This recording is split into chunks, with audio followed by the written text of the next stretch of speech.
그리스도의 몸된 교회라는 제목으로 오늘 말씀 나누도록 하겠습니다. 어, 우리가 이해해야 될 중요한 개념 중에 하나는 교회가 무엇인가를 잘 이해하는 게 참 중요합니다. 초대교회 하나님께서 교회를 세우시고 교회를 통해서 놀라운 일을 계획하시고 의도하셨기 때문에 교회를 잘 이해하는 게 참 중요합니다. 교회가 무엇인가? 교회에 대한 잘못된 이해를 가진 사람들이 참 많아요. 어떤 사람은 교회를 건물로 이해합니다. 그래서 예배당을 성전이다 이런 표현을 하죠. 사실 예배당을 성전이라고 말하는 건 맞지 않는 말입니다. 성전 하나님이 거하시는 지정된 특별한 장소였고요. 예루살렘에 존재했습니다.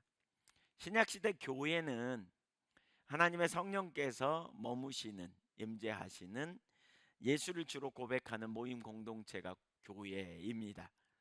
그러니까 교회가 예배당을 통해서 여러 가지 중요한 일을 하지만 그러나 물리적 건물인 예배당이 곧 교회는 아닙니다. 또 어떤 사람은 교회를 이렇게 어떤 친교 모임, 사교 모임처럼 생각하는 사람도 있습니다. 그러니까 교회의 모임 중에 그 기능 중에 중요한 한 부분은 친교 코이노니아가 있습니다. 그러나 단지 친교가 교회는 아닙니다. 또 교회는 어떤 구제를 하고 선한 일을 하는 좋은 곳이라고 생각합니다. 교회의 사명 중 하나는 선교를 하고 구제를 하고 또 좋은 일을 하는 곳이기도 합니다. 그러나 성경이 말하는 교회는 그것이 아닙니다. 교회가 뭐예요? 그렇다면 교회는 예수 그리스도를 개인적인 주님과 구원자로 믿고 고백하는 모임 공동체를 교회라고 합니다. 그래서 우리는 이 공동체 안에서 믿음과 소망과 사랑과 생명과 진리 가운데서 서로 화합하고 또 주님의 뜻을 이루어가는 그런 공동체를 교회라고 말합니다. 성경에서 이렇게 주님은 우리가 이해하기 쉽도록 이렇게 비유를 많이 쓰죠. 메타포를 많이 사용해요. 예를 들면 그 하나님과 우리와의 관계를 설명할 때 뭐라 그래요? 신랑과 신부의 관계로 설명하기도 하고 왕과 백성으로 설명하기도 하고 또 아버지와 아들의 관계로 이렇게 설명하기도 하죠. 바울은 하나님과 자신의 관계를 선한 목자와 양의 관계로 설명했습니다. 이처럼 주님은 교회를 설명할 때도 성경에서 여러 가지를 가지고 주님의 몸된 교회를 설명해 내고 있습니다. 그 중에 하나가 뭐냐면 그러니까 머리가 그리스도고 교회는 그의 몸이다. 그래서 머리와 몸의 개념을 가지고 교회와 그리스도와의 관계를 설명했습니다. 또 그 중에 하나는 에베소서 5장 22절 이하에 보면 신랑과 신부의 관계로 그리스도와 교회의 관계를 설명하기도 했고요. 또 성전이라고 표현하고도 있고 또 하나님 나라 백성으로도 표현하고 있습니다. 교회를 이런 다양한 이미지를 사용해서 교회가 무엇인가를 설명했는데요. 오늘은 그 중에 하나인 그 교회는 그리스도의 몸이라는 개념, 이 비유를 통해서 교회가 무엇인가를 우리가 좀 살펴보고 또 우리 교회를 우리가 어떤 태도와 중심의 자세로 바라보고 또 우리가 그 앞에 있어야 하는지 이 부분을 좀 생각해 보려고 합니다. 첫째, 교회는 그리스도의 몸입니다. 오늘 본문 12절에 보니까 이렇게 말하죠. 그리스도의 몸을 세우려 하심이라 라고 말하고 있어요. 그러니까 주님이 교회에 직분을 주신 목적은 그리스도의 몸을 세우려 하심이다 이렇게 표현하고 있고요. 15절에 그는 머리니 곧 그리스도라. 또 16절에 보면 그 몸을 자라게 할지라, 자라게 하며 라고 말하죠. 에베소서 1장 22절과 23절 같이 읽어볼까요? 시작. 또 만물을 그의 발 아래에 복종하게 하시고 교회는 그의 몸이니 만물 안에서 만물을 충만하게 하시는 이의 충만함이니라. 그러니까 머리 대신 그리스도가 만물 위에 계시는데 교회의 머리예요. 그리고 교회는 그 몸이에요. 그래서 머리 대신 주님이 교회를 통해서 만물 안에서 만물을 충만하게 하시는 일을 이루시겠다, 이런 표현을 하는 거죠. 그러니까 몸과 머리의 관계를 통해서 그리스도와 교회의 관계를 설명하죠. 신학적으로 이 부분을 우리가 묵상하면서 몇 가지를 살펴보려고 하는데요. 이 부분에 대해서 기독일보에 기고한 덴버 신학대학 정성욱 교수의 글을 제가 인용해서 설명해 보려고 해요. 이분 아주 탁월한 신학자 중에 한 분인데, 첫째, 비유컨대 비유로 볼 때 교회는 예수 그리스도의 제2의 몸입니다. 한번 따르셨어요. 교회는 예수님의 제 두 번째 몸이다. 예수님이 처음 성육신 하셨을 때에 제1의 몸을 가지셨죠. 요한복음 1장 14절에 보면 말씀이 육신이 되어 우리 가운데 거하시며 그랬잖아요. 말씀이신 주님이 육신을 입고 오셨다. 그래서 예수님을 뭐라 그랬어요? 참 하나님, 참 인간. 완전한 하나님이고 완전한 인간으로 사람의 형체를 입고 오셨어요. 그래서 부활하시기 전에 예수님이 입으신 몸이 제1의 몸이시죠. 그리고 이제 예수님이 십자가에 달리셔서 우리의 모든 죄값을 담당하시고 십자가에 달려 죽으시고 부활하시고 승천하신 다음에 하나님 보좌 우편에 앉으셨습니다. 그때는 육신을 입고 오셨을 때 몸과 다르게 이제 영광스러운 몸으로 변화됐어요. 그걸 신령한 몸으로 변화되었다, 이렇게 표현해요. 신령한 몸으로 변화되어서 하나님 보좌 우편에서 통치자로 계십니다. 예수님이 부활 이전과 이후는 달라진 몸이에요. 달라진 몸. 그래서 연속성, 불연속성 이런 표현을 하잖아요. 예수님 부활하셨음에도 불구하고 잡수셨잖아요. 그렇죠? 이전에 잡수신 것처럼 이 연속성이에요. 근데 불연속성이 있어요. 그게 뭐예요? 제자들이 못 알아봤어요, 예수님을. 또 문이 잠겨져 있는데 스르륵 문 열고 들어오셨어요. 이렇게. 아니, 문을 열고 들어온 게 아니라 그냥 통과해서 오셨어요. 신령한 몸으로 변화된 거죠. 신령한 몸으로 하나님 보좌 우편에 이제 통치자로 계시죠.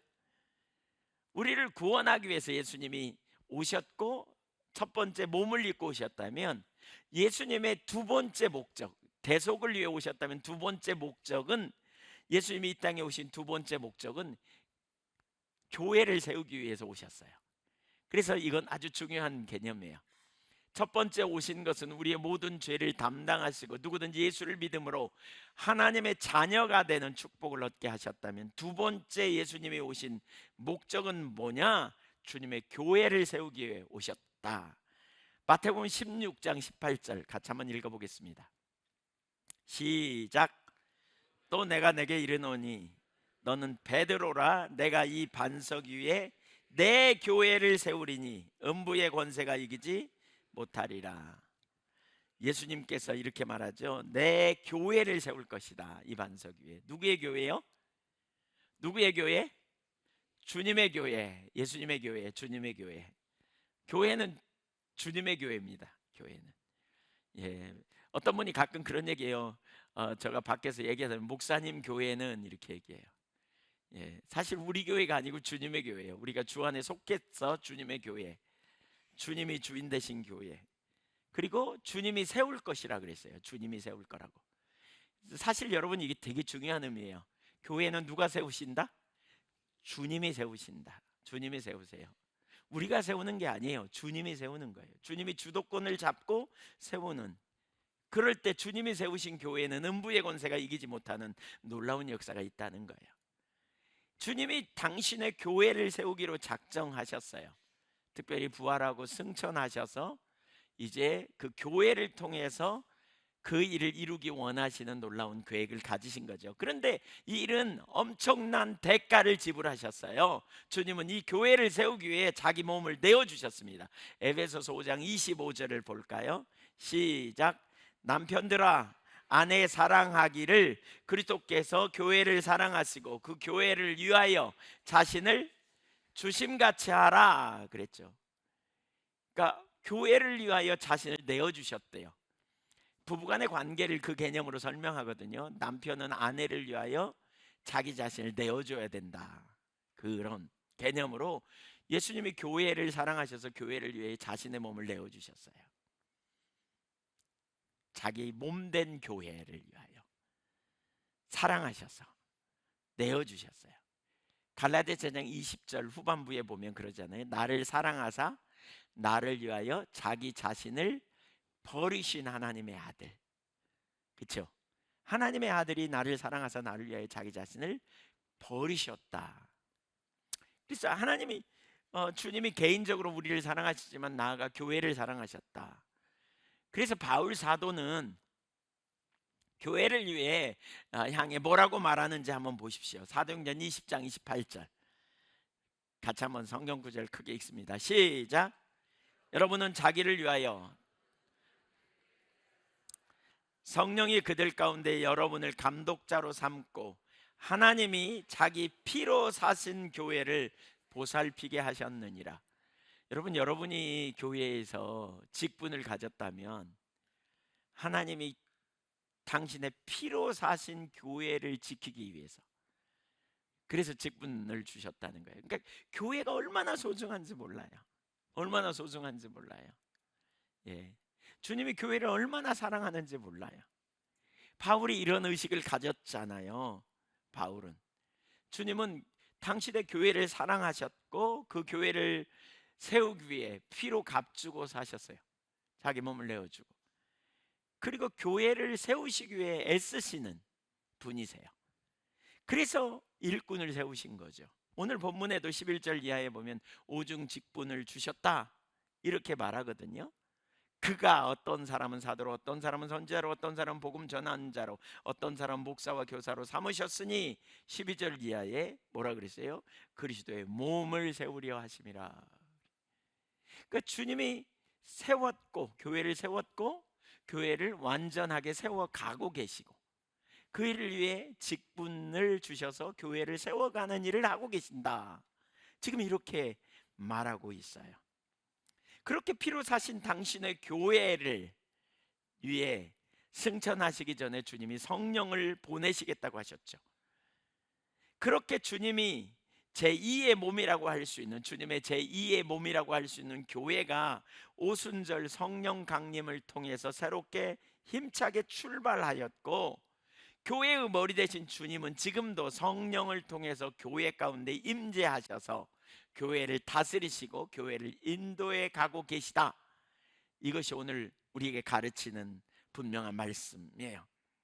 비유로 말씀하셨지만 분명히 알아야 될 중요한 사실은 교회는 주님의 제2의 몸이라는 사실입니다. 교회는 주님의 몸. 그러니까 교회가 매우 소중한 거죠. 교회가 소중해요. 여러분, 주님이 교회를 통해서 일하시기 원하는 거예요. 교회를 통해서.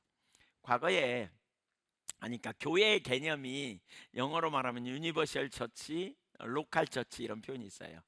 그러니까 모든 사람들이, 그러니까 예수를 주로 고백하는 모임 공동체가 교회예요. 교회가 많잖아요, 여러 가지. 그렇지만 이 모든 교회를 주님의 교회라고 우리가 다 통칭할 수 있어요. 이단 빼고는 다 주님의 교회예요. 예수 그리스도를 주로 고백하는. 그 세부적인 상황에서는 약간씩 다를 수 있어요.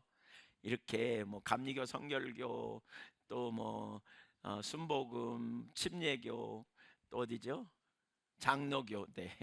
이 5개 교단은 그래서 서로 이 형제로 우리가 이렇게 여기죠.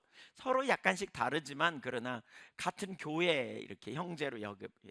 그래서 유니버셜 처치라 그러죠. 우주적 교회, 주님의 교회. 주님은 우주적 교회의 머리이시죠. 그러나 노칼 처치가 있어요. 노칼 처치. 그게 뭐냐면 개교회예요. 교회마다 이렇게 다양한 교회들이 있는 거죠. 근데 이 교회의 머리가 결국 누구냐? 우리 주님이시죠.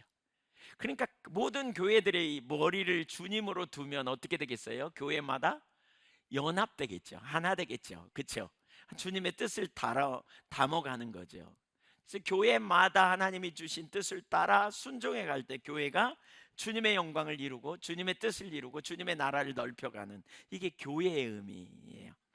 두 번째, 교회는 그러니까 머리와 몸의 개념으로 우리가 본다면, 교회는 머리 대신 그리스도와 끊을 수 없는 절대적인 관계 속에 있어야 함을 의미합니다.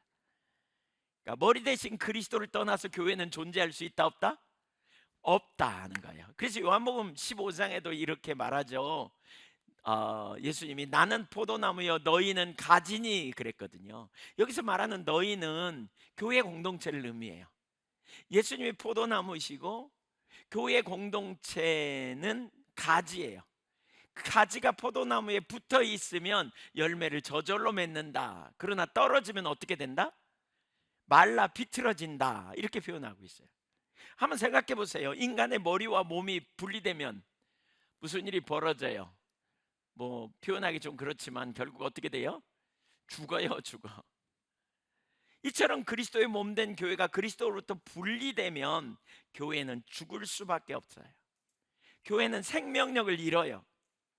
머리 대신 그리스도와 교회는 긴밀하게 연결되어 있어야만 그 생명력을 유지할 수 있게 되는 것이지요. 교회는 무엇보다 그래서 그리스도와 친밀한 교제 가운데 있기를 힘써야 되죠. 그래야 교회에게 부여된 원래의 기능과 사명을 제대로 감당할 수 있게 되는 거예요. 이걸 뭐라 그러냐? 영적 연합이라는 표현을 쓰죠. 그리스도와 교회의 영적 연합됨. 모든 개개인 그리스도인들이 예수 그리스도를 주와 구주로 믿고 영접할 때 성령의 내주를 통해서 예수님과 영적인 연합을 이루게 되는 일이 벌어지잖아요. 그런 무리들이 함께 모여서 공동체를 이루는, 그래서 교회는 예수님의 몸으로서 머리 대신 그분과 완전하고도 친밀한 연합과 교제를 이루는 특권을 부여받은 곳입니다. 그래서 그리스도를 떠나서는 교회가 존재될 수 없는 교회의 기반이고 교회의 핵심 추구해야 될 가치이고, 그것이 바로 그리스도와의 친밀한 교제, 그리스도의 이름으로 불려질 뿐만 아니라 그리스도를 따라 사는, 그것이 바로 교회의 정체성이라는 거예요. 주님이 핏값으로 사신 교회, 주님께 속한 교회, 주님을 의지하고 주님을 따라가고 주님을 신뢰하는 가운데 존재하는 교회. 그래서 머리 대신 주님을 잘 의지하고요, 주님과의 친밀한 교제 가운데 있기를 힘써야 되는, 이것이 교회의 정체성이에요. 여러분, 예수 그리스도를 떠나서는 교회가 존재할 수 없는 거죠. 우리는 예수 그리스도께 속한 자고 우리는 예수 그리스도를 따라가는 자인 것을 기억하십시오. 예수 그리스도 안에 있는 교회인 것이지요. 그래서 교회는 예수님과 분리될 수 없는, 전혀 분리될 수 없는, 그래서 믿음의 주에 온전케 하시는 예수님을 지속적으로 바라보는, 이것이 교회의 정체성입니다. 예, 세 번째,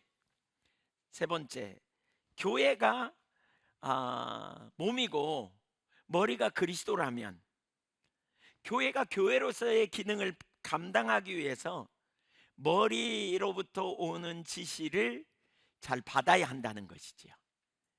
그러니까 머리로부터 오는 뜻을 잘 분별하고 인도를 받아야만 교회가 교회로서의 기능을 온전히 감당할 수 있다라고 하는 거예요. 인간적으로 볼 때에도 머리의 명령과 지령과 지시에 복종하지 않는 몸, 한번 생각해 보세요, 여러분. 어떤 사람이 있는데 머리로부터 지시를 받잖아요. 손이 갈증을 느끼면 뇌로 전달돼서 뇌가 지시를 하죠. 물을 찾아, 눈이 물을 찾아요. 그리고 물이 있으면 손이 그 물을 가져다가 들어서 마시는 거죠. 그렇죠? 근데 기능을 발휘 못한다면 어떻게 돼요? 눈이 찾지도 못하고 손이 기능을 못한다면 어떻게 돼요? 평생 누군가의 도움이 없이는 살아갈 수 없는 불완전한 거죠. 불완전한 거예요. 예. 제 기능을 감당할 수 없게 돼요. 마찬가지로 그리스도를 머리로 모시고 있는 교회가 머리 대신 그분의 명령과 뜻과 인도하심에 따라가지 않는다면, 이걸 분별할 수도 없고 또 여기에 적극적으로 순종하지도 않는다면 교회는 심각한 질병 상태에 빠져 있는 거죠. 교회의 본래적 사명과 기능을 감당할 수 없는 교회, 사실상 아무런 능력도 하지 못하는 교회, 사실상 주님과 상관없는 교회로 전락하게 될 수 있다는 거죠. 교회가 주님과 분리된 상태에서 있다면 죽었잖아요. 죽었어요. 주님과 분리되어 있다면. 그렇다면 한번 생각해 보세요. 교회가 주님과 분리된 상태에서도 부흥할 수 있을까요? 어떻게 생각하세요? 있다고 생각하세요? 없어요? 있다고 생각하시는 분 손 들어보세요. 네. 없다고 생각하는 분 손 들어보세요. 네. 네. 정답은 없어야 될 것 같은데 있었어요. 요한계시록 3장에 보면 사대교회에 대해서 이렇게 표현하거든요. 살았다는 이름은 가졌으나 명성을 가졌대. 소문난 교회야. 사대교회 대단한 교회야. 그 교회는 어떤 교회를 우리는 살아있는 교회라 그래요? 활력이 있는 교회, 뭔가 잘 나가는 교회, 막 뭘 하면 막 열심히 하는 교회, 프로그램이 많고 사람들이 막 몰리고, 이 교회 저 교회 흥왕해, 살아있는 교회야, 저 교회 잘 나가, 이런 교회를 우리는 살아있다 그러잖아요, 우리 관점으로 보면. 근데 머리 대신 주님이 뭐라 그러냐면 죽었다, 그렇게 표현해요. 사대교회는 죽었다, 이렇게 표현해요. 실상은 죽어 있대. 예. 사대교회 정말 명성이 있었지만 실상은 하나님과 상관없는 상태로 갈 수 있다는 거예요. 여러분, 이 세상적 기법을 통해서 우리가 교회가 성장할 수도 있고 어떤 프로그램이 있고 왕성할 수도 있습니다. 사람들이 몰릴 수도 있습니다. 거기 가면 편안하고 거기 가면 대접도 잘 받고, 요즘 뭐 그런 교회도 생긴다대요. 어떤 교회는 뭐 교회 오면 돈 뭐 10,000원 주고 얼마 주고 전기세 내주고 뭐 이런 교회 들어보셨어요? 최근에 그런 교회, 실험 교회 뭐 이렇게 한다 그래가지고 교회 가서 그래서 새 가족이 교회 한 달 이상 오면 전기세도 내주고 뭐 배당 해주는 교회 뭐 이런 교회가 최근에 생겼다고. 이렇게 어떤 목적을 가지고 나오느냐라는 거죠. 배당 받으려고 많이 모이겠죠. 많이 모일 것 같아요. 제가 볼 때는 많이 모여요. 그래서 혹독하게 훈련을 시킨다, 이제 그분은 좋은 취지로 얘기는 하더라고요. 근데 전 방법론적으로 그거 좀 아닌 것 같다, 이런 생각이 들긴 하던데, 어쨌든 그렇게 지금 뭐 이렇게 하는 요한계시록 3장 17절도 한번 보십시오. 라우디게아 교회의 현실은 어땠는지. 시작. 내가 말하기를 나는 부자라 부요하여 부족한 것이 없다 하나 내 곤고한 것과 가련한 것과 가난한 것과 눈먼 것과 벌거벗은 것을 알지 못하는도다. 라우디게아 교회는요, 부자라 부요하여 부족함이 하나도 없었대. 하나도 없었어요. 잘 나갔어요. 편안했어요. 문제 없었어요. 사람들이 그냥 부자였고요, 경제가 원활했어요. 거기 라우디게아 교회에는 그 지역은 피역이 많이 이렇게 피역 산업이 발달해가지고, 그러다 보니까 교회도 헌금도 넉넉했겠고 뭐 풍성했겠죠. 부족함이 없었대요. 근데 주님은 뭐라 그러느냐? 실상은 가련하고 눈멀고 뻘거벗고 가난한 상태다, 이렇게 표현해요. 그뿐만이 아니에요. 더 심각한 건 3장 20절 한번 읽어보죠. 시작.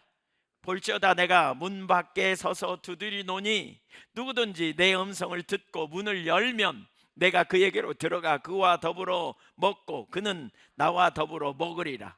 이 구절 우리 전도할 때 쓰는 구절이잖아요. 봐라, 예수 믿으면, 예수님 문 밖에 두드리는데 예수 믿으면, 영접하면 예수님과 함께 더불어 먹고 산다, 그 삶을 살라.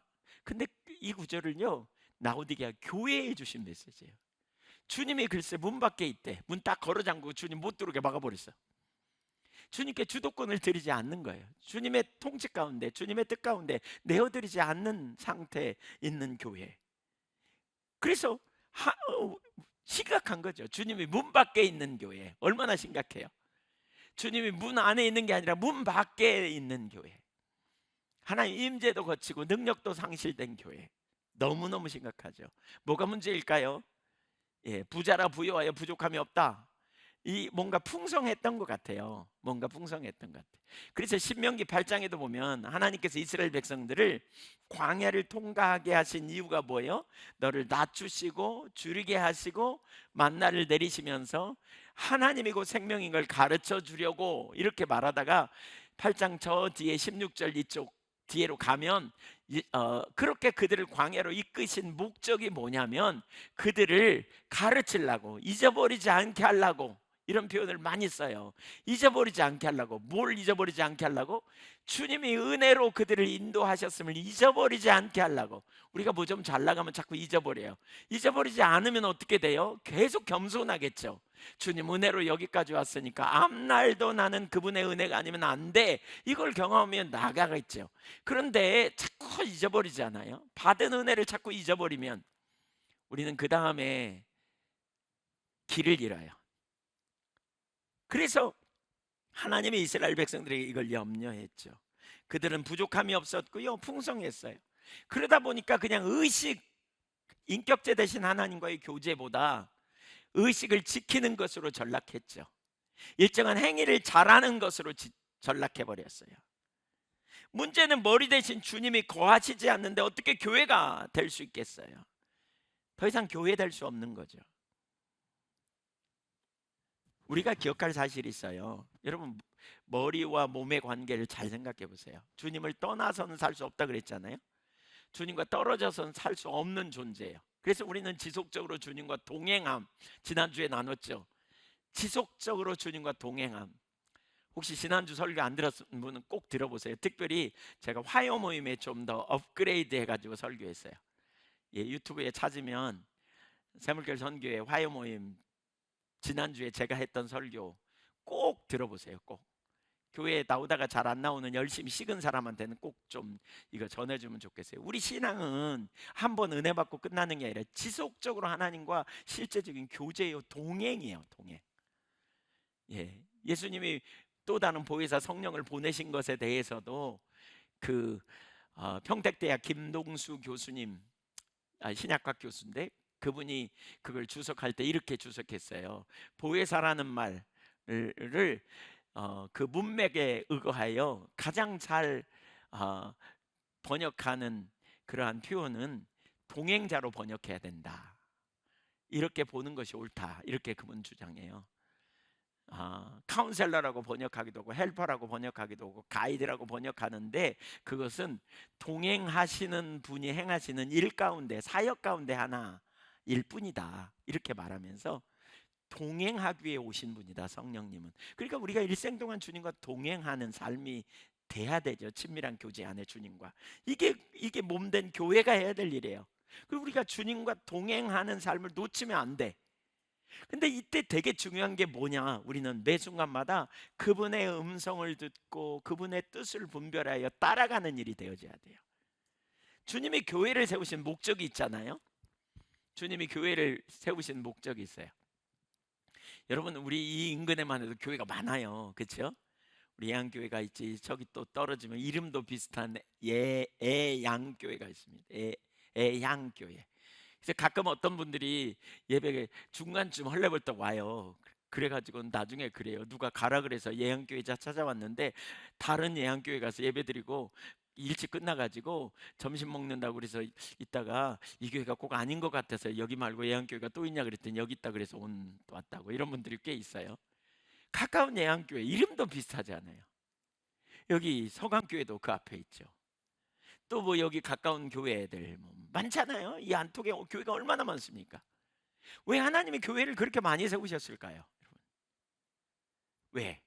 똑같은 비전, 똑같은 동일한 목적으로 교회가 세워졌다면 교회를 그렇게 많이 세울 필요가 없잖아요. 그렇죠? 조지 바나라고 하는 그 학자는 이런 표현을 해요. 하나님이 만약에 교회마다 동일한 비전을 주셨다면, 예, 동일한 비전과 목적을 주셨다면 하나님이 교회를 경쟁시키는 거다. 근데 교회는 그 교회마다 하나님께서 다른 목적과 비전을 가지고 교회를 세우신 거다. 그러니까 예한교회는 예한교회대로 이 비전을 갖는 거예요. 왜 이 시대에 이곳에 왜 하나님께서 여기에 이 교회를 세우셨고 이 교회를 통해서 하기 원하시는 일이 뭔가? 그러니까 비전은 우리로부터 오는 게 아니고 하나님으로부터 온 거예요. 그래서 하나님이 주시는 비전과 목적이 뭔가를 찾아서 우리는 그 목적을 따라 나아가는 것이 교회예요. 머리 대신 주님이 이 교회를 세우시면서 어떤 의도와 어떤 목적을 가지고 세우셨을까? 아까 로컬 처치 얘기했죠. 개교회를 왜 세우셨을까? 그래서 이 교회를 통해 이 교회를 세우신 목적과 이유가 무엇인가 우리가 생각하며 가는 거예요. 제가 포도나무 교회와 오랫동안 여목사님과 오랫동안 동역했습니다. 저희가 얘기를 나누는 가운데 우리의 비전이 비슷합니다. 그런데 달라요. 왜 달라요? 뭐가 달라요? 포도나무 교회는 용인 신갈에 있고요, 예한교회는 광주에 있기 때문에 달라요. 제가 처음에 거기 샘물결 학교를 기독학교를 세웠어요. 그때 같이 거기 임원으로 같이 그 학교를 잘 세우기 위해서 동참했어요. 그러나 어떤 순간 하나님께서 예한교회에 학교를 세우라고 말씀하셨고, 그리고 그 일에 순종해서 쫓아갈 때 그 샘물결 기독학교와 예한교회는 좀 다른 방향으로 학교 방향을 인도하셨어요. 제가 그걸 보면서 그걸 깨달았어요. 아, 주님께서 이 교회를 여기 두신 목적과 의도가 있구나. 그렇다면 이 교회가 여기 있는 목적과 의도를 따라 주님의 뜻을 섬기고 나가야 되지 않겠는가? 그렇죠? 우리가 포도나무 교회도 군사역 하지만 우리도 군사역 해요. 포도나무 교회는 그 주변에 한다면 우리는 여기 상무대나 이 주변에 해요. 또 우리에게 캠퍼스 사역, 전남대, 또 여기 호남대, 조선대, 우리 가까운데 하나님께서 우리에게 그걸 맡기시고 그 일을 감당하도록 우리를 인도하셨어요. 이게 하나님의 목적과 뜻이라면 우리는 그 일에 우리의 삶을 들여 순종하고 갈 때 하나님이 얼마나 놀라운 일을 이루시는가요? 만약에 우리가 어느 큰 교회가 하기 때문에 우리도 똑같이 한다, 그리고 가만히 카피하고 따라 앉아 있다면 우리가 어떻게 교회로서 녹할 저치로서 역할을 다 감당할 수 있겠는가 생각해 보세요. 어떤 교회는 전도를 많이 하게 될 거고, 어떤 교회는 가르치는 일을 통해서 많이 성숙시키는 일도 하게 하시겠고, 우리는 하나님께서 교회 회복에 초점이 두어서 한 사람 한 사람의 신앙이 회복되고 하나님의 길을 따라 기준을 따라 세워가도록 인도하시는 그 고유의 목적을 따라 예한교회가 하나님의 뜻을 담아내는 교회로 세워지게 되는 것이지요. 여러분, 되게 중요한 의미가 있어요. 생각해 보세요. 교회는요, 주님이 세우세요. 그리고 주님이 주님의 목적을 이루세요. 안디옥 교회를 세우시고 안디옥 교회가 흥왕하여 갔잖아요. 근데 안디옥 교회를 세운 다음에 주님이 안디옥 교회 성도들에게 니네끼리 잘 먹고 잘 살아라 그러셨나요? 아니에요. 안디옥 교회의 어느 날 하나님이 말씀하셨어요. 교회의 머리 대신 주님이 말씀하셨다고요. 무슨 말씀을 주셨어요? 예, 그 당시에 안디옥 교회의 담임 목사가 바나바였고요, 수석 부목사가 바울이었어요. 근데 담임 목사와 수석 부목사를 선교사로 파송하라는 거예요. 여러분, 주님이 말씀하시지 않았다면 이게 가능한 일일까요? 제가 볼 땐 절대 불가능해요. 근데 주님 명백히 말씀하셨어요. 그래서 저들이 같이 분별하면서 하나님의 뜻을 분별해서 담임 목사와 수석 부목사를 묶어서 선교사로 파송하잖아요. 머리 대신 주님의 뜻을 따라 기꺼이 순종하고, 교회는요 그 일을 위해 후원하고 지원하고 중보기도 하고, 또 그렇게 파송해서 돌아와서 보고하는 걸 듣고 또 그 일에 함께 협력하고, 그렇게 세워진 많은 교회들을 또 돌보는 일에 일꾼을 파송하고 함께 협력해서 놀라운 일을 이루었잖아요. 양교회도 똑같아요. 그래서 저는 우리 모든 각 개인이, 사실 구약 시대에는 하나님이 한 개인을 통해서 일하셨다면 신약 시대에는 최소 단위가 교회입니다. 교회를 통해서 주님은 일하십니다. 그래서 이렇게 봐야 돼요. 여러분, 우리 모두는 한번 따라서 해보세요. 교회의 비전이 나의 비전이 되고, 나의 비전이 교회의 비전이 돼야 한다. 그러니까 교회의 비전이 우리 개인의 비전으로 이렇게 자리 잡는 거예요. 이게 토대로 우리는 그 일을 쫓아가는 거예요. 근데 어떤 여러분 중에 누군가에게 어떤 비전을 주셨다면 그 비전을 교회가 함께, 교회가 담아내도록 주신 비전으로 받아들이는 것이 되게 중요해요. 교회의 비전. 어제 우리 지체 중에 한 분이 그런 얘기를 나누셨어요. 그 가정 치유, 부부 치유 이런 영역으로 하나님 부르시는 것 같다. 제가 그 얘기를 들으면서 참 되게 기뻤어요. 그런 일에 나름대로 연구도 하고 준비도 하고 이런 얘기를 들으면서 더 잘 준비해 보면 좋겠다. 왜냐하면 이런 사역이 되게 필요하잖아요, 이 시대에. 부부 회복, 가정 회복을 위한 사역이 되게 필요하잖아요. 그런 일에 잘 준비되고 세워져서 그 일을 담아낼 수 있다면 얼마든지 우리가 교회가 그 일을 쫓아가야 된다는 거죠. 애국인 사역에 대한 비전을 하나님이 주셨을 때 그 비전을 나누게 되고 그 비전이 하나님 뜻임을 분별되었을 때 우리가 애국인 사역을 감당할 수 있게 됐잖아요. 중국어 예배, 중국어부에 대한 중국인들에 대한 그런 마음을 하나님이 주셨고, 또 때마침 우리 이성은 전사님 결혼하고 또 왕 전사님이 우리 교회에 오게 되었고, 이제 앞으로 참 왕 전사님 이름 바꾸려고요. 예, 좀 가명을 사용하자 그랬습니다. 앞으로 저기 좀 어려울 수 있어서 반석으로 바꿉니다. 반석. 네, 왕반석. 예. 만두로 하자는 의견도 있었지만, 예, 본인이 만두를 너무 좋아해가지고 그런 의견도 있었지만 반석으로 하자 이렇게, 네, 이렇게 바꿨습니다. 예, 왕만두는 좀 안 어울리는 것 같죠? 그래서 네, 어쨌든 네, 그러면서 하나님께서 이렇게 중국어부 예배를 신설하게 하고 또 그들을 통해서 놀라운 일을 이루고, 그들 중에는 신학에 대한 관심도 있고요. 이렇게 하나님이 부르시는 것에 삶을 드리기로 작정한 이들도 있고 그렇습니다. 우리가 할 일은 뭐냐? 머리 대신 주님의 뜻을 잘 따라가는 겁니다. 잘 담아내는 겁니다. 하나님 뭘 하고 계시는지. 저기 외국 유학생들 와서 앉아 있기도 하고 이렇게 있습니다. 우리 베트남, 또 저기 몽골, 또 우리 남아공, 또 우리 예 우디가 우간다, 예 우간다, 또 에티오피아 선교사님도 여기 와 계시. 뭘 하기 원하는지, 제가 그 우리 저기 어뚜껑 자매, 몽골 자매 통해서 하나님 무슨 일을 하시려고 하시는가 눈여겨 보는 거죠. 하나님의 마음으로 왜 왔나, 예한교회에 왜 왔나. 그러니까 본인이 온 거가 아니죠. 하나님 보내셔서 왔죠. 왜 보내셨나, 이런 시각을 갖고 자꾸 생각합니다. 주님 뭘 하기 원하시는가. 어느 날 이렇게 말할지 몰라요. 목사님, 예한교회가 몽골을 품으라고 하시는 것 같아요. 이러면 이제 우리는 분별해서 하나님 뜻인지 찾아야 되겠죠. 오늘 박종산 선교사님이 와가지고 우리 저기 예기치 못한 순간에 제가 중국에 처음 2002년도에 새물교 선교에 처음 갔거든요. 그러다가 막 다녔다가 하여튼 엄청 많이 다녔어요. 한 달에 한 번씩 막 이렇게 다닌 것 같아요. 진짜 많이 다녔어요. 그러다가 너무 실망스럽고 좀 그러다가 2006년에 갑자기 제가 새물교 선교에서 제일 먼저 대만도 제가 처음 갔습니다. 그때 이후에 이제 목사님과 막 연결이 돼가지고 우리 여기 기공 예배 드릴 때 여기 와가지고 기도해달라 그랬더니 이곳이 화인 선교를 위한 센터가 되게 하시고 막 이렇게 기도해요.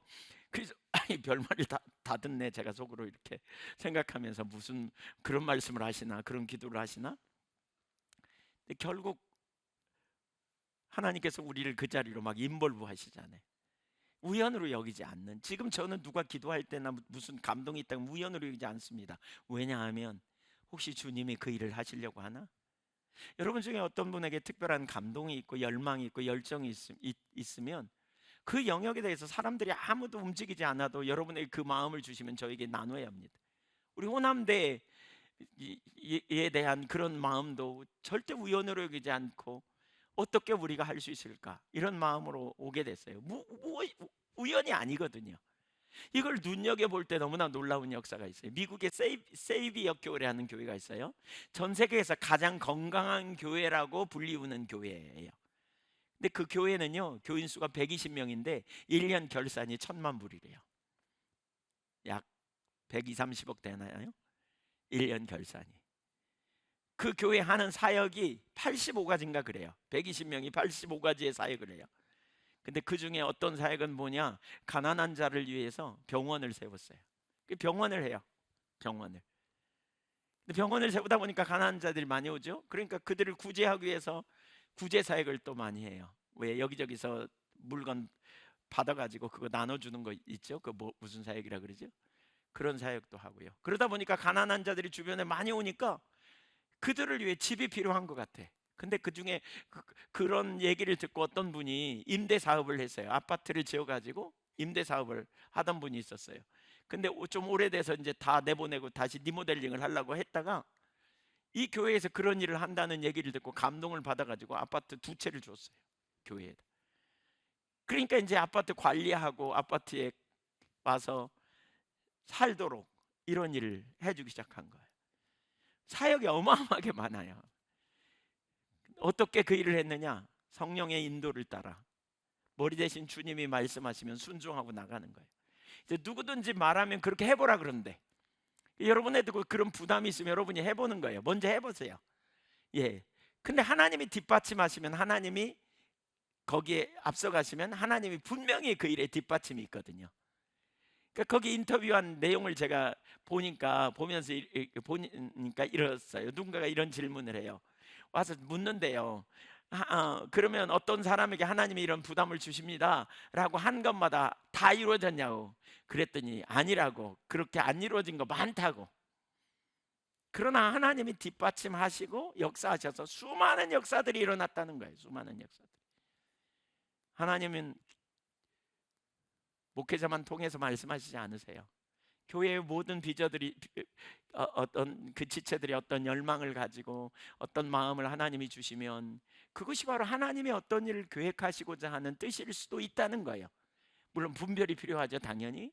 그리고 하나님 뒷받침하실 때 그걸 통해서 하나님만 하실 거기에 열매를 맺을 수 있다는 사실을 우리가 염두에 두어야 돼요. 우리가 돈 가지고 지금까지 여기까지 온 거 아니잖아요. 주님 말씀하시면 순종하실 때 놀라운 일이 일어났잖아요. 우리 저 애국인 사역만 해도 제가 정말 신나는 게, 제가 수시로 그런 마음을 하나님이 저에게 주셨습니다. 제가 예한교회 처음 왔을 때 가끔 시간 나면 전남대 근처에 가기도 하고 또 거기 캠퍼스도 한 번씩 가보기도 하고 뭐 시간 날 때 그런 적도 있습니다. 가서 기도도 하고 또 새벽에도 기도하다가 생각나면 전남대를 하나님 주십시오. 전남대 하나님 축복합니다. 거기 학생들 복음화하게 해주십시오. 애국인 유학생들 하나님 간섭해 주십시오. 이런 기도 많이 했습니다. 그러다가 잊어버려. 또 잊어버리면 한동안 안 해. 또 그러다가 생각나면 또 기도해. 근데 어느 날 기도하다가 도시락 토크 이 단어가 생각났다 그랬잖아요. 밥 사주다 나누라는 거구나. 예, 그 일을 해나가는데 제가 나누면서 더 확인되어진 게 우리 정지웅 집사님이 거기 그때 그 담당으로 일하고 계셔가지고요. 그 일을 통해서 아주 자연스럽게 하나님이 대문을 열으시고 일해 가시는 역사들을 보게 되고, 최근에 GCC 거기 그 하는 예배에 제가 참석했다 그랬잖아요. 제가 앉아서 보면서 이런 생각이 들었어요. 건물 세워놓는다고 이게 뭐가 되는 게 아니잖아요. 거기 학생들 몇 명 있다 그래서 뭐가 되는 게 아니잖아요. 그걸 운영하고 그걸 통해서 뭔가 행하도록 하는데, 제가 가만히 보니까 그 밑에서 일하는 핵심 인력들이 다 우리 예한교회예요. 거기 한 20명 다 들어가 있어요. 거기서 제가 이걸 보면서 하나님 또 무슨 일을 하시려고 그러시나, 이런 생각이 확 제 마음에 들어왔어요. 어떻게 행하시려고 하나, 더 하나님의 인도하심을 받아가야 되겠다. 적극적으로 따라가 봐야 되겠다. 하나님이 하나님 크기의 열매를 맺으시되 어떻게 행하실지 정말 기대가 되어지고, 여러분 중에서도 그런 마음이 있으면요, 외국인 유학생 사역을 위해서 헌신하세요. 더 이렇게 적극적으로. 한 어르신을 바라봤어요. 저는 사람을 볼 때 자꾸 하나님의 눈으로 보려고 애씁니다. 하나님이 어떻게 바라보고 계시는지, 하나님이 얼마나 긍휼히 여기시는지 그런 눈으로 보려고 할 때가 많아요. 가끔 이렇게 많이 볼 때 우리 사나리 학교 아이들이 밥 먹으러 오면 제가 하나님의 눈으로 아이들을 한 명 한 명 바라보면 얼마나 소중한지. 근데 어떤 아이들에게 유난히 마음에 가는 아이들이 있어요. 그러면 제가 뭐 하는 줄 아세요? 가서 한 번씩 안아줘요. 어떤 때는요, 돈 1,000원, 2,000원, 1,000원짜리가 별로 없어가지고 가지고 와서 슬그머니 호주머니에다 집어넣어줘요. 그러면 그냥 입이 이렇게 벌어져요. 낙심하고 코 빠져 있던 애가 이렇게 벌어져요.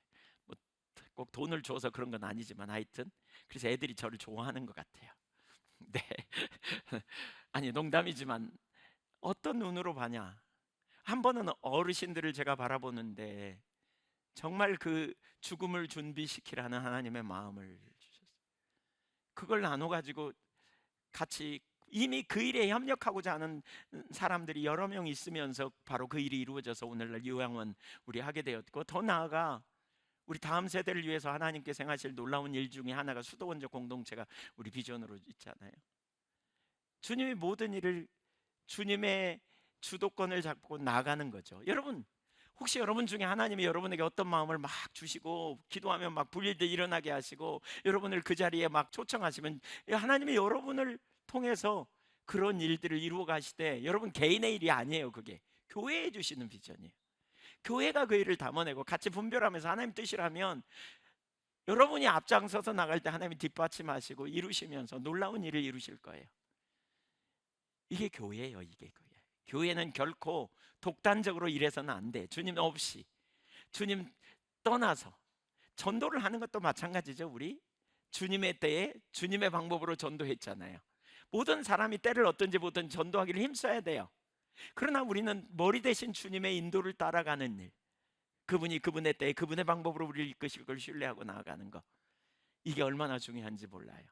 그래서 우리는 주님과 친밀한 교제 동행하는 자리에 있어야 되고, 또 말씀하실 때 그걸 나누고 우리가 함께 할 수 있는 자를 적극적으로 나가자는 거죠. 네, 적극적으로. 네 번째, 교회가 그리스도의 몸이라는 진리는 사람의 몸이 여러 지체들로 되어 있는 것처럼 교회도 다양한 지체들이 모여서 완전한 하나의 생명 공동체를 이루어야 함을 의미합니다. 교회가 저를 보세요. 제 몸을 한번 보세요. 제 몸. 제가 완전하려면요, 눈도 코도 입도 있어야 됩니다. 귀도 있어야 되고요, 그렇죠? 또 손, 발 있어야 됩니다. 만약에 이 중에 기능을 제대로 못하면 좀 불완전합니다. 특별히 몸에 안 보이는 이 뱃속에 들어가 있는 이 있죠? 간, 위, 뭐 십이지장, 뭐 위장들, 뭐 아니면 뭐 콩팥, 예, 기능 제대로 못하면 우리 심각해집니다. 그러니까 주님이 주님의 교회를 세우셔서 지체들을 불러 모으셔서 유기적인 몸으로 살아 역사하는 하나님의 몸으로 움직이게 하시는 공동체로 부르셨다는 거예요. 그러니까 다양한 지체로. 고린도전서 12장 12절에 이하에 보면, 그래서 성령의 은사에 대해서 말하면서 다양한 지체들이 역할을 감당함으로 하나의 몸이 세워질 것을 말씀하고 있어요. 그렇다면 우리는 뭘 기억해야 돼요? 교회 안에는 연합이 중요해요. 분열되면 안 돼. 예, 생각해 보세요. 몸 따로, 머리 따로, 뭐 손 따로, 발 따로, 뭐 입 따로 막 생각해 보면 심각한 거잖아요. 영적으로 다양한 지체들로 구성된 그리스도의 몸인 교회 역시 철저히 하나가 되고 함께 기능하고 움직이고 역사할 때만 교회의 본래적 기능과 사명을 감당할 수 있어요. 그래서 에베소 4장 2절과 3절에 보면 거기 그렇게 말하죠. 모든 겸손과 온유로 하고 오래 참음으로 사랑 가운데 서로 용납하고 또 평안에 매는 줄로 성령이 하나 되게 하신 것을 힘써 지키라 그랬죠. 우리가 하나 되고 연합하고 함께하고 나누고 이런 태도와 자세를 취하라는 거예요. 함께 함께 함께. 예, 그 일을 감당하도록 우리를 빚어가기 원하시는 거죠, 하나님께서. 그러니까 이 핵심의 동기는 뭐예요? 성령 충만함이에요. 우리가 성령 충만함으로 하나 돼야 돼요. 여러분, 좀 다를지라도 받고요, 이해하고요, 용납하고요, 이렇게 하나 되는 것이 얼마나 중요한지 몰라요. 철저하게 우리가 하나 될 때 몸된 교회의 지체로서 역할을 감당하고 또 그래서 다른 사람을 세우고 돕고 인도해가는 그런 놀라운 일을 저와 여러분이 감당하도록 주님이 부르셨다, 이걸 기억해야 돼요. 하나 되기를 힘써 지키십시다. 예, 겸손과 온유, 오래 참음과 사랑과 용납과 평안, 그 핵심 근거가 뭐냐면 성령이에요. 성령께서 우리 가운데 함께 하실 때만 이게 가능해요. 또 한 가지 중요한 게 있어요. 몸이 하나 되어 기능을 감당해야 될 이유 중에 하나는 주님이 교회를 통해서 당신의 뜻을 성취하기 위해서이기 때문에 그래요. 예수님이 이렇게 말하죠. 내 아버지가 보내시니 나도 너희를 보낸다. 요한복음 20장에 보면 예수님이 숨을 내쉬면서 성령을 받으라 그러시면서 뭐라 그래요? 내 아버지가 나를 보내신 것처럼 나도 너희를 보내노라 그랬어요. 여러분, 어떤 사람들이 이렇게 생각해요. 우리가 예수 믿고 개인적으로 잘 살고 잘 먹으면 족하다, 이렇게 생각하기가 참 쉬워요. 근데 아니에요. 최근에 우리 그 교계에 많이 나오는 말 중에 하나가, 미국의 어느 목사님이 얘기해서 했다 그래요. 근데 소비적인 신앙을 얘기해요. 소비적인 신앙. 소비적인 신앙에 머무르는 것이 심각하다. 그냥 은혜는 받지만 그냥 주님의 몸된 그 지체로서의 역할을 안 하는 거죠. 그냥 나는 안 할래. 그냥 나는 이거면 충분해. 그냥 이렇게 있는 걸 소비적인 신앙이다, 이렇게 표현해요. 사실 한편으로는 우리는 몸된 지체로서 주님이, 머리 대신 주님이 몸을 통해서 하고자 하는 일을 적극적으로 우리가 수용하고 담아내는 자리로 가는 거룩한 통로로서의 역할을 감당하되, 우리가 그러한 일에 동참하려는 중심의 자세가 너무너무 중요하다는 거죠. 소비적인 신앙, 허비적인 신앙. 그냥 은혜는 받지만 아무 일도 하지 않는, 아무런 관심도 없는, 주님의 뜻과 의도와 목적에는 관심도 없는 이런 허비적인, 소비적인 신앙, 이것은 비정상적이라고 할 수 있어요. 주님의 몸된 지체로서 우리가 어떠한 역할을 감당하고 주님이 기뻐하는 삶을 어떻게 살아내야 하는지, 저와 여러분이 믿음으로 잘 교회의 그러한 역할을 감당하는 저와 여러분이 되기를 소망합니다. 아멘. 한번 따라서 보세요. 교회는 그리스도의 제2의 몸이다.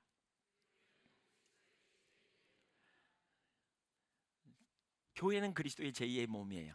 머리 대신 주님이 가지고 계신 뜻을 이건 의미하는 바는 우리를 통해 실현하기 원하는 거죠. 그래서 교회와 주님은 분리될 수가 없어요. 교회는 철저하게 그리스도를 의지하고 그리스도를 따르고 그리스도를 유하고 그리스도의 영광을 유하고 그리스도와 친밀한 교제를 힘쓰고 동행하는 삶, 지속적인 이 동행을 추구해야 돼요. 동시에 교회는 그리스도의 머리 대신 그리스도의 음성을 들어야 돼요. 뜻을 분별해야 돼요. 인도하심을 따르려고 해야 돼요. 하나님이 보이신 뜻과 의도를 따라 순종하고 나가야 돼요. 그게 교회의 비전이에요.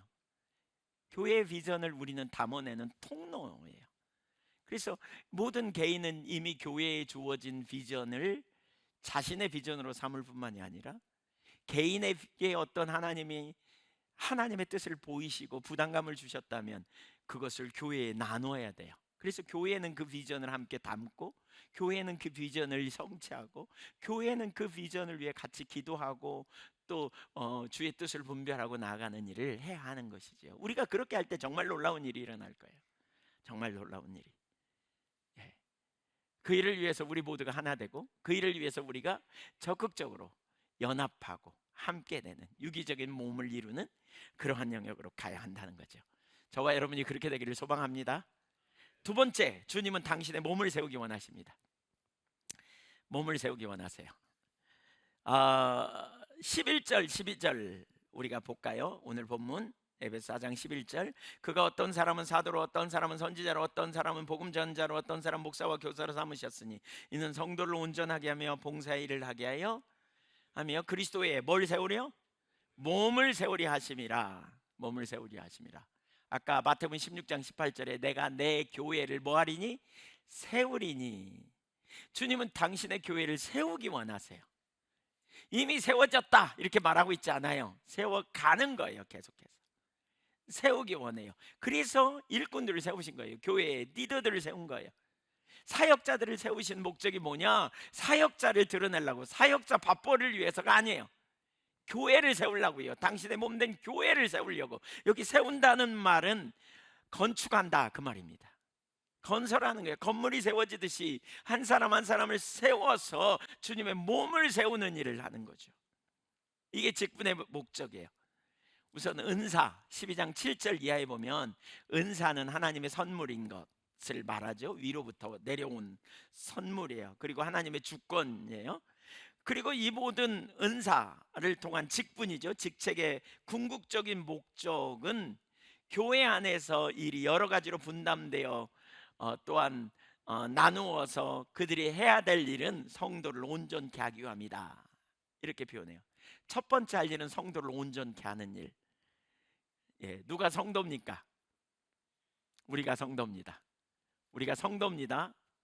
성도라는 말의 의미가 뭐예요? 성도, 구별된 자, 거룩한 자입니다. 성도는 구별된 자입니다. 어떻게 구별된 자가 되었느냐? 예수 그리스도의 피로 의롭게 되었습니다. 그래서 우리를 성도라고 말합니다. 천주교에서는 이 성도라는 말을 아무에게 쓰지 않습니다. 성인 뭐 이런 특별한 사람만 성인이라고 이렇게 부르죠. 그러나 우리 모두가 그러한 성자입니다. 그리스도 안에서. 그런데 그런 우리를 온전케 하게 한다 이렇게 표현해요. 그러니까 우리가 성도가 되었기 때문에 이제 완전하다 그 말이에요. 온전케 세운다 이 말이에요. 그럼 여기 온전케 하다는 말은 뭐냐면 지향하는 목적과 목표에 부합하게 만든다 그 말입니다. 아직 온전하지 못하기 때문에 우리가 뭘 사용하려고 그러잖아요. 어떤 목적에 사용하려고 할 때 그 목적에 맞도록 하기 위해 뭔가 만드는 것 혹은 어떤 일을 하는 것, 이걸 온전케 하다 그 말입니다. 그러니까 부족한 것은 보완하고 잘못된 부분은 고치고 조정해내는 일을 한다. 이게 이제 온전케 되는 거예요. 성도를 온전케 된다 이 말입니다. 이 단어를 원어의 뜻을 보면 부러진 뼈마디를 맞추다 이런 의미가 있다 그래요. 부러진 뼈마디를 맞춰, 뼈를 맞춰야 그게 굳어지면 온전케 사용할 수 있잖아요. 그런 의미이고요. 또 찢어진 그물을 꿰맨다 이런 의미가 있어요. 찢어진 그물을 꿰매야 고기를 잡을 수 있잖아요. 그렇죠? 고기를 잡을 수 있어요. 또 죄 가운데 있는 사람을 바로 잡다. 그게 다 이 단어와 해당되는 단어예요. 그러니까 그리스도의 몸의 다른 지체들 올바르게 서로 맞춰져야 되고 알맞게 조정되어 각 지체가 완전하게 발전해 나가도록 돕기 위해서 하나님은 그 직분자를 세웠다 이렇게 표현하고 있어요. 주님의 관심이 어디 있는지를 잘 보세요. 주님은 교회를 세우기 원하십니다. 주님은 교회를 세우기 원하세요. 주님은 저와 여러분을 계속 온전케 하기 원하세요. 예. 그러면 우리는 온전케 되어져야 될 책임이 있죠? 맞습니까?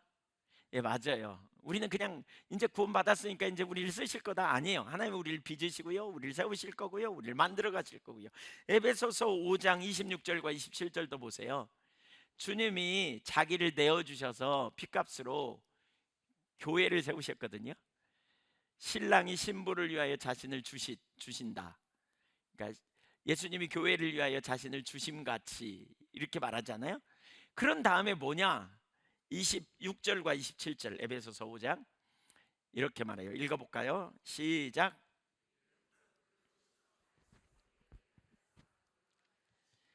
자기 앞에 영광스러운 교회로 세우사 티나 주름 잡힌 것이나 이런 것들이 없이 거룩하고 흠이 없게 하려 하심이라. 주님이요 빚어가신다는 거예요. 세워가시기 위해서 티나 주름 잡힌 것이나 이런 것 없이 만들어 가신다는 거예요. 만들어 가신다는 거.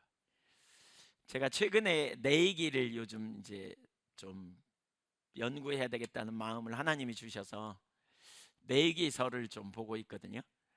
근데 내기를 왜 봐야 하는가에 대해서 이렇게 더 분명히 깨달았어요.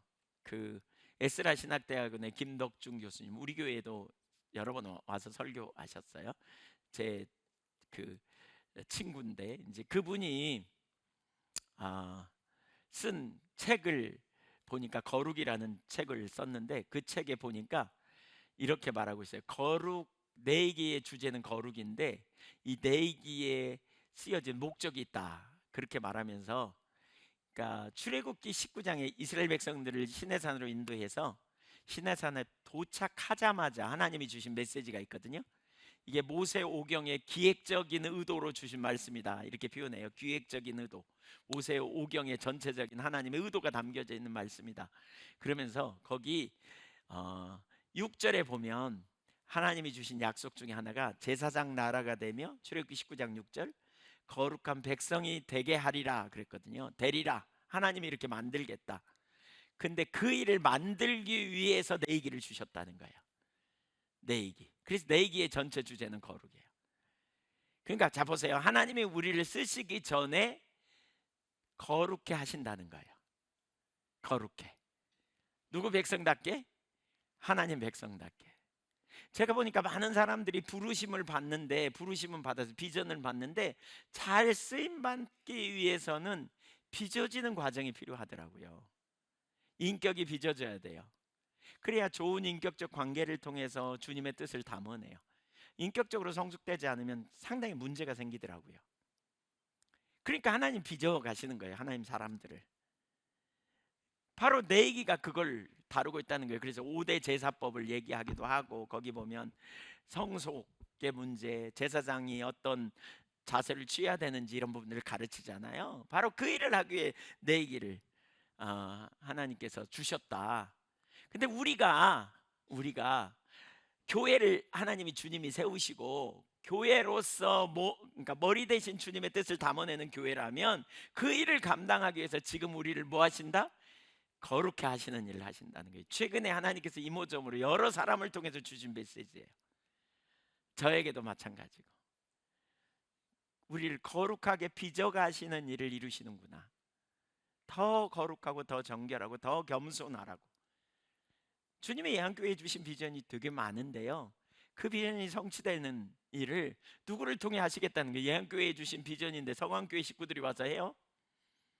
저 신갈 포도나무 교회 성도님들이 와서 그 비전을 성취해요? 아니에요. 누가 해요? 누가? 우리가 하는 거예요. 우리를 통해서 이루시는 거예요. 그러니까 우리가 주님의 사람이 되어질 때 주님이 교회를 통해서 그 일을 이루시는 거예요. 저는 이 주신 비전을 제가 목회한 시기에 다 이루지 않을 수도 있겠다. 최근에 그런 생각을, 다 이루지 못할 수도 있겠다 이런 생각을 해요. 그 생각을 하니까 그렇다면 할 일이 뭐냐? 다음 세대를 잘 세워야 되겠구나 이런 생각이 들어요. 하나님이 아브라함에게 주신 약속이 언제 이루어졌어요? 예, 400년 후에 이루어졌어요. 사람은 400년에 가나안 땅 주겠다 그 약속이 400년 후에 이루어졌어요. 그러니까 주님의 뜻이 성취되는 일이 금방 안 될 수도 있고요, 시간이 걸릴 수도 있고, 근데 그 과정 중에 하나님이 하나님의 사람들을 거룩해 하신다는 거예요. 오늘 사실 제가 설교를 나누게 된 핵심 동기가 이 부분이거든요. 우리를 거룩함으로 인도하시고 우리를 빚으시기 원하시는 하나님의 의도를 우리가 깨달아야 된다는 거죠. 더 주님의 뜻을 따르고, 그래서 세월을 아끼고 때가 악하니까 정결한 신부로, 거룩한 신부로 주님이 우리를 빚어가시는 이런 역사들, 그래 우리가 적극 동참하여 나아가는. 예. 그래서 각자에게 주어진, 여기 그 다음에 뭐죠? 온전케 해서 4장 11절 후반 12절 후반부에 중반부에 보면 봉사의 일을 하게 하며, 우리 모두가 빚어져서 역할을 감당하는 거예요. 그리고 결국 몸을 세우는 일을 하는 거예요. 그 일이 몸을 세우는 일인 거죠. 주님의 몸을 세우는 일을 우리 각자가 감당해내는 거예요. 너무너무 놀라운 주님의 몸을 세우는 그 역할을 우리가 충실히 감당함을 통해서 하나님의 뜻과 의도와 목적을 이루는 자리로 우리가 나아가는 거죠. 이게 주님의 마음이에요. 우리 모두가 그 자리에 있기를 소망합니다. 네, 이 자리에. 그러면 어떻게 우리가 완전하게 되느냐? 13절 이하를 보십시오. 13절, 우리가 다 하나님의 아들을 믿는 것과 하는 일이 하나가 되어 온전한 사람을 이루어 그리스도의 장성한 분량이 충만한 데까지 이르리니 라고 표현하죠. 그러니까 온전한 사람을 이루는 비결이 있어요. 그게 뭐냐면 우선 아들을 알고요, 아들을 믿는 거예요. 여기에 분명한 믿음이죠. 사실 우리가 하나님 아는 데서 계속 자라가야 돼요. 제가 보니까 하나님 아는 데서 자라가는 만큼 우리가 하나님을 온전히 신뢰할 수 있어요. 온전히 신뢰할 수 있어요. 하나님이 얼마나 크신 분인가, 하나님이 얼마나 완전한가, 하나님의 아들이 얼마나 우리를 사랑하시고 우리를 위하시는지, 우리를 위해 행하실 일이 얼마나 놀라운지. 하나님의 아들이 처음 오셨을 때는 무력했어요. 능력이 없었어요. 왜냐하면 참 인간으로 오셨기 때문에. 그러나 예수님이, 하나님의 아들이 부활 승천하셔서 하나님 보좌 우편에서 온 땅을 통치하시는 통치자예요. 지금은 만왕의 왕이요 만주의 주세요. 그분에게 능치 못함이 있어요? 전혀 없어요. 우리는 그 아들을 알아야 돼요. 그 아들은 또한 우리를 사랑하시나요? 갈라디아서 2장 20절에 나를 사랑하사 나를 위하여 자기 자신을 버리신 분이에요. 우리를 사랑하세요. 그분은 전지하시고 그분은 능치 못함이 없어요. 그분은 우리에게 지혜가 되시고 그분은 우리에게 의로움과 거룩함과 구원함이 되시고 그분은 우리에게 원더풀 카운셀러가 되세요. 우리가 이 땅에 사는 동안 뭐라고요? 바로 그 하나님의 아들을 믿는 믿음 안에서 사는 거라고요. 우리는 그 아들을 아는 만큼 그 아들이 우리의 영원한 변호사가 되셔서 그 아들이 우리에게 영원한 하나님 앞에 대언자가 되셔서 우리가 죄를 범할 때마다 주님께서 우리를 긍휼히 여기시고 용서하시고 이 다음에 주님 나라 가서 우리가 주님의 보좌 앞에 설 때 이는 저를 믿는 사람이므로 의로운 사람입니다. 주님이 우리를 변호해 주고 내가 저의 대를 다 담당했습니다. 변호해 주시고 이 땅에서도 우리와 함께 하시면서 영원히 우리와 동행하며 영원히 우리를 지켜주시고 우리에게 길이 되시고 진리가 되시고 생명이 되어주시는 우리 주님이시죠. 우리가 그 주님을 아는 만큼 우리는 담대할 수 있죠. 주님께 능치 못함이 있을까요? 없습니다. 내게 능력 주시는 자 안에서 나는 능치 못함이 없다. 하나님의 약속은 그리스도 예수 안에서 얼마든지 이해가 된다. 우리는 그 주님을 아는 거예요. 그리고 두 번째로 우리는 그 주님을 신뢰하는 거예요. 그 주님을 계속 믿는 거예요. 그 주님을 계속 의지하는 거예요. 주님을 계속 붙드는 거예요. 제가 이번 주간에 중요한 부분을 하나 배웠어요. 근데 제가 많이 써먹었어요. 근데 주일날은 안 써먹어서 한 번 더 얘기하려고요. 저희 손녀가 이름이 하엘인데요. 2돌 막 지났어요. 막 지났나요? 안 지났나요? 2돌 안 지났대요. 제가 나이 요즘 세월 가는 게 잘 인식이 안 돼서 2돌 안 지났대요. 밥을 먹고 선교원에서 식사를 하고 제가 저쪽에서 밥 먹고 있는데 저를 찾아왔어요. 그러더니 저한테 이렇게 올라 그래요. 그래서 제가 안아줬어요. 밥을 다 먹었으니까 이제 안아줬더니 가재요. 저한테 가재요. 제 사무실을 가르쳐요. 서재로 가재요. 그래서 갔어요. 문을 열었어요. 그랬더니 내려달래요. 내리자마자 쪼록 달려가는데 제 그 테이블 위에 비스켓 2개가 있었거든요. 조금 봉지 2봉지가 있었어요. 근데 그 중에 1개를 가지고 오더니 저한테 쪼록 달려와요. 그러면서 까줘 그러는 거 까줘. 예, 이 까줘라는 말을 배워가지고 까줘 이렇게. 예, 그 속에 과제가 있는 걸 얘가 알아요. 근데 깔 능력이 없어요. 제가 일부러 그랬어요. 네가 까봐 그랬어요. 그때 이렇게 하더니 까줘 그래요. 안 되죠. 못 까죠. 한 돌 지난 애가 뭐 이거 까겠어요? 우리 중에 모든 사람에게 너무 쉬운 일이지만 아이에게는 안 되죠. 여러분 우리가 인생을 살다 보면 안 되는 일이 많잖아요. 그렇죠? 많죠? 하나님에게는 그것이 어려울까요? 쉬울까요? 쉬운 일일 거예요. 쉬운 일일 거예요. 우리가 과자 봉자 하나 까는 정도로 쉬운 일일 거예요. 근데 그래서 제가 이걸 까줬어요. 그랬더니 먹어요. 이렇게. 이 아이는요 너무나 당당하게 까주래요. 너무나 당연히 까줄 걸 아는 거예요. 당연히.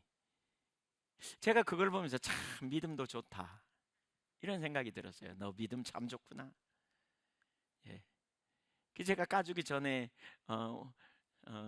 저기 눈웃음 한번 하라 그랬더니 눈웃음 이렇게 하는데 어찌 안 까줄 수가 있겠어요. 예.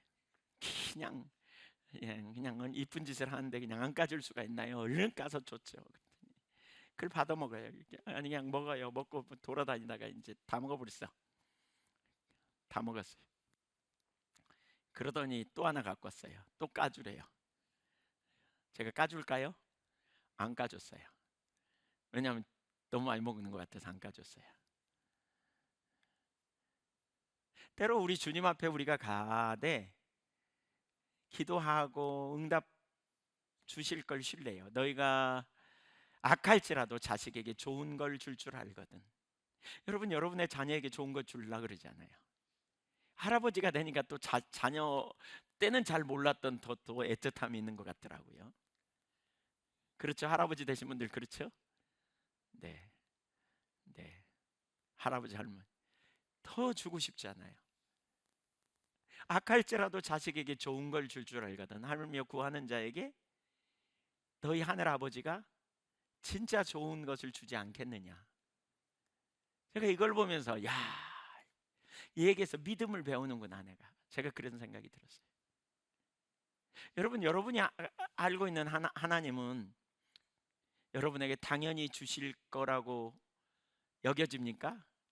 아니면 가당치도 않지 뭐 혹시 이런 생각이 여러분 머릿속에 있지 않아요? 진짜 하나님이 여러분에게 언제든지 기꺼이 주시기를 기뻐하시는 하나님이신가요? 스스로 대답해 보세요. 맞아요? 예, 근데 왜 기도 안 하세요? 이렇게 또 물을 수. 그러면 우리가 당연히 기도하겠죠. 당연히 하나님 제가 이런 게 필요해요. 까주세요. 뭐 이렇게 당연히 우리 하겠죠. 근데 때로는 안 줘. 왜 안 줘요? 너무 많이 먹을 것 같으니까, 이거 주면 안 될 것 같으니까 안 주시는 거죠. 안 주시는 거죠. 우리가 다 그리스도를, 하나님의 아들을 다 알고 아는데 잘하는 거죠. 그리고 다 이런 믿음을 갖는다면 어떤 일이 벌어질까? 예. 그래서 그리스도의 장성한 분량에 이르기까지 우리가 주님을 그렇게 알고, 개인적으로 알고 주님을 그렇게 신뢰하는 그 자리에 이른다면 어린아이처럼 속임수와 간사한 유혹에 빠져 온갖 풍조에 밀려 요동하지 않게 될 것이다. 은유적인 표현을 거기 얘기하고 있어요. 어린아이 바람에 밀려 요동치는 거 14절에 그렇게 안 살 거다는 거죠. 어린아이처럼 이랬다 저랬다 또는 이럴 때 뒤집어지고 저럴 때 뒤집어지는 거 안 할 거라는 거죠. 15절 오직 사랑 안에서 참된 것을 하여 범사에 그에게까지 잘할 것이다. 근데 여기 잘하게 되는 거를 이렇게 표현하고 있죠.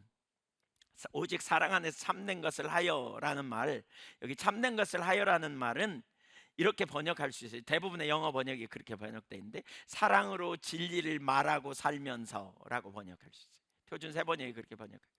사랑으로 진리를 말하고 살면서. 그러니까 사랑으로 진리를 말하고 살면서 어떻게 해요? 범사에 그분에게까지 잘한다. 바꿔 얘기하면 이런 거예요. 잘 보세요. 중요한 얘기입니다.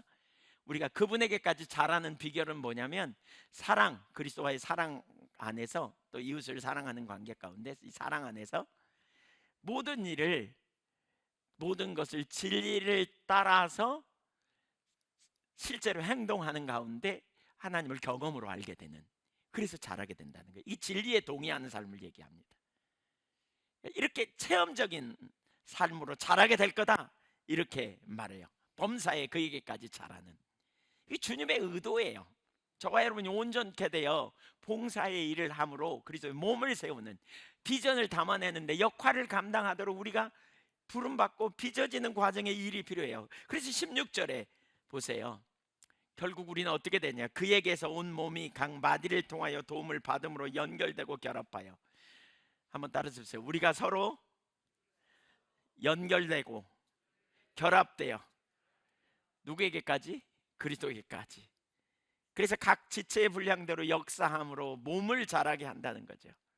그래서 사랑 안에서 스스로 세우는, 우리가 서로 돕고 도움을 받고 그래서 성숙된 자리로 가게 된다, 그런 의미예요. 그런 의미. 주님은 주님의 교회를 세우기 원하신다. 기억하십시오. 몸을 통해서 하나님은 위대한 일을 이루기 원하세요. 여러분, 주님의 교회를 사랑하시기를 축복합니다.